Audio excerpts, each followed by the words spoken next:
What is up, my fellow Cobra Kai, Eagle Fang, and Miyagi-Do friends? In this video, I have something very interesting for you all. A highly requested video, especially by my good friend Chaku. This is where I'm gonna dive into the arcade fight. Horror in the arcade, as it were. Now, if you juxtapose this with the Juvie fight scene with Robby and Sean, I'm gonna save that for a separate video. I'm gonna mention parts of it in this video, but I'm gonna save that for a separate video because that in isolation deserves its own kind of video to itself. But in the context of this video, I want to talk a little bit about what's so great about this fight scene. It's set up beautifully in the scenes that lead up to it, with Chris sending Sam a message, "Oh, they're harassing me at work now," and then Sam's like, "Right, that's it. I've got to assemble the team. I've got to get everyone together. I've got to get all the guys, all the girls. We're gonna go there and we're gonna stomp their asses." And then all of a sudden, they change the lights and they make it sort of like bluish and sort of like a sort of hue, kind of saturated look, and it really sets the mood and the atmosphere. And then you're thinking, oh great, we're gonna get like a sort of fight in the dark. This is gonna be cool. This is gonna be epic, you know. And then Sam's like, you know, we're here to kick your ass, pretty much, payback. And then, you know, obviously cutting back and forth between Robby's scenes in Juvie, of which again I'll talk about in a separate video.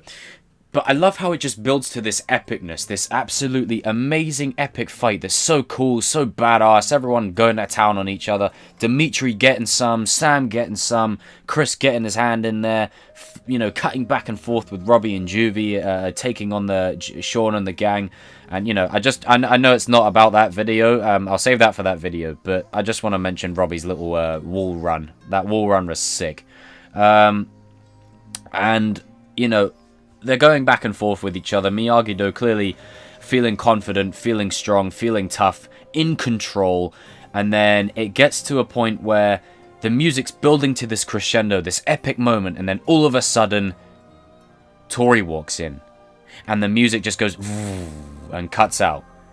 And Sam just freezes. And what's so great about that is the music freezes because she freezes.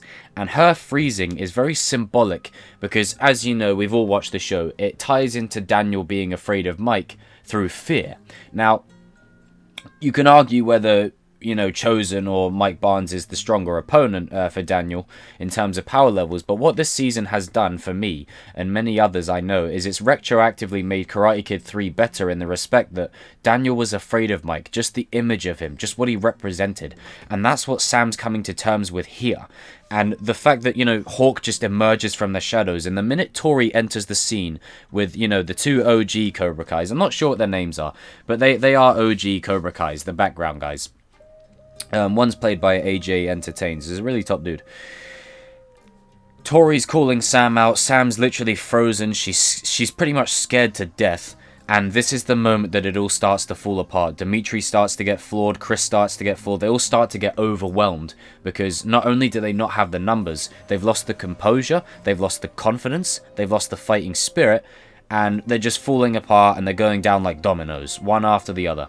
And cut to the scene in Juvie where Robby is lying on the floor and he has this sort of sadistic smile on his face, and he's lying in the same position that Miguel had him in at the end of season 2.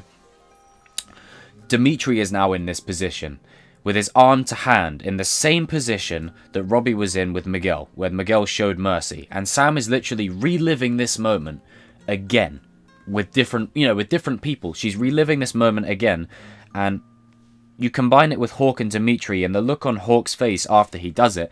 I'm gonna talk a little bit about Hawk's, you know, expression after he does the arm break in another video, because I want to delve into Eli's moments this season, you know, because again, people still think he's a spy. You know, I just need to kind of show you, that it just wouldn't make any sense.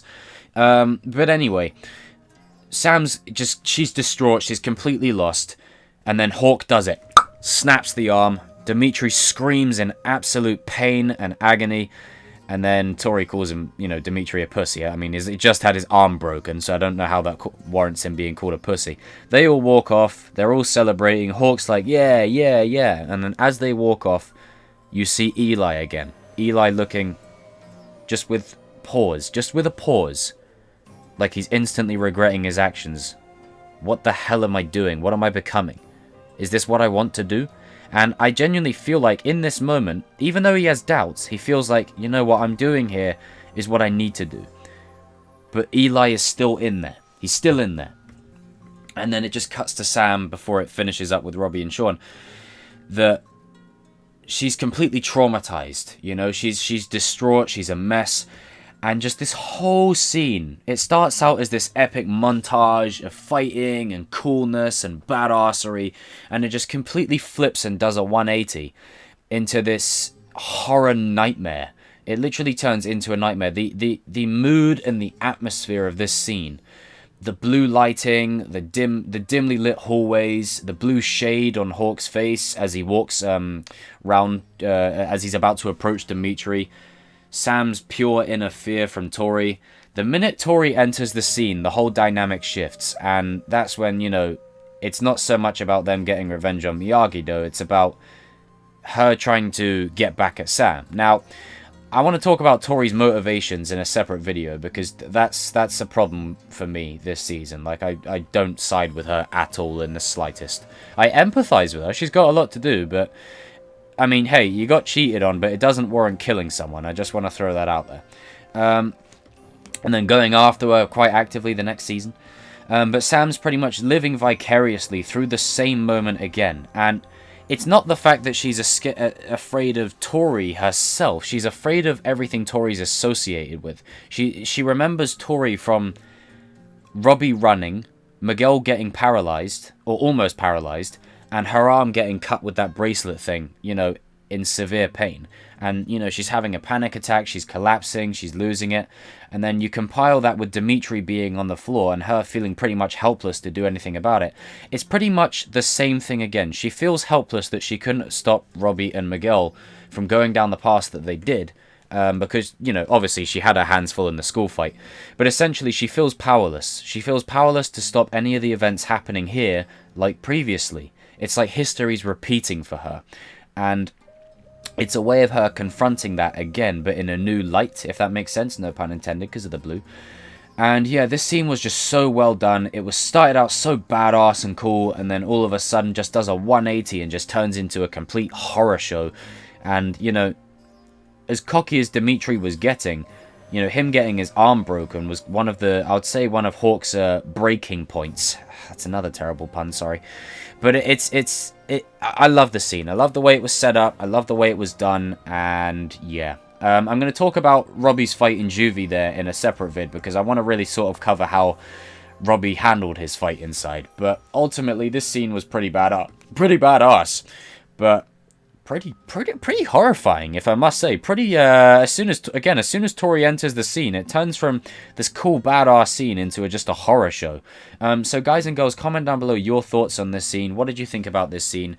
One of the things this scene and this season has done for me is made Karate Kid 3 so much better in the terms of why is Daniel afraid of Mike Barnes when he beat Chosen, you know, and it makes it feel like, you know, PTSD plays a big role, so then you can watch Karate Kid 3 with a new lens kind of thing.